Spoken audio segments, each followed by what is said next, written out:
Welcome to Meganet TV. Telangana municipal ఎన్నికల ఫలితాలపై ఉత్కంఠ కొనసాగుతోంది. అయితే ఈసారి అసలు చర్చ ఏమిటంటే ప్రతిపక్షంలో ఉన్న బీఆర్ఎస్ ఎంత మేరకు పట్టు సాధించబోతుంది. గతాన్ని చూస్తే వర్తమానం అర్థమవుతుంది. 2020 మున్సిపల్ ఎన్నికలను బీఆర్ఎస్ శ్రేణులు గుర్తు చేస్తున్నారు. ఇంతకీ ఈసారి బీఆర్ఎస్ మున్సిపల్ ఎన్నికల్లో ఎంత మెజార్టీతో గెలుస్తుంది, ఎన్ని వార్డుల్లో జెండా పాతబోతుంది.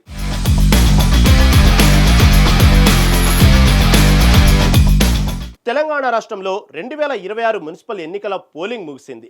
ఈసారి కాస్త అటు ఇటుగా గతం కంటే ఎక్కువ శాతం పోలింగ్ నమోదైంది. హోరాహోరీగా ప్రచారాలు కూడా నడిచాయి. ఈ నేపథ్యంలోనే ఏ పార్టీకి ఎంత మెజార్టీ వస్తుందన్నది ఆసక్తికరంగా మారింది. కాంగ్రెస్ తమదే గెలుపన్న ధీమాతో ఉంది. బీజేపీ మాత్రం ప్రయత్నం చేస్తే తప్పేమున్నది అన్న ధోరణిలో వెళ్ళిందని అర్థమవుతోంది. ఇక బీఆర్ఎస్ విషయానికి వస్తే చాలా చోట్ల కాంగ్రెస్ బీఆర్ఎస్ మధ్య టఫ్ ఫైట్ ఉందన్నది పలు సర్వేలు ఇప్పటికే తేల్చాయి.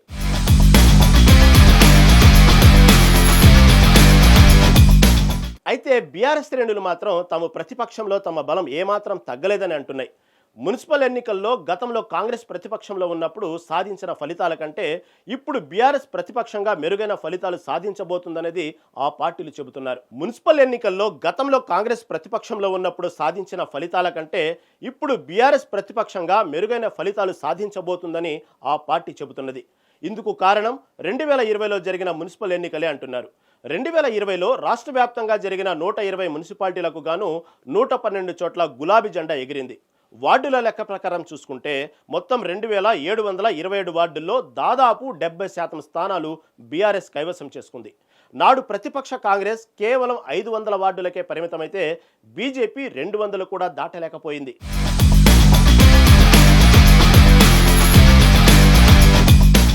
ఇప్పుడు అంటే 2026 ఫిబ్రవరి 11న 116 స్థానాలకు ఎన్నికలు జరిగాయి. బీఆర్ఎస్ ప్రస్తుతం ప్రతిపక్షంలో ఉన్నప్పటికీ క్షేత్రస్థాయిలో ప్రజల మద్దతుతో బీఆర్ఎస్ 1000కి పైగా వార్డులో జయకేతనం ఎగరవేయబోతుందని అంచనాలు స్పష్టం చేస్తున్నాయి. ముఖ్యంగా ఎమ్మెల్యేలు ప్రాతినిధ్యం వహిస్తున్న మున్సిపాలిటీల్లో ఫలితాలు మంచిగా ఉండబోతున్నాయని కేడర్ ధీమా వ్యక్తం చేస్తుంది. ఉమ్మడి మెదక్, కరీంనగర్ జిల్లాలైతే గులాబీ పార్టీ క్లీన్ స్వీప్ చేయడం ఖాయమని అంటున్నారు.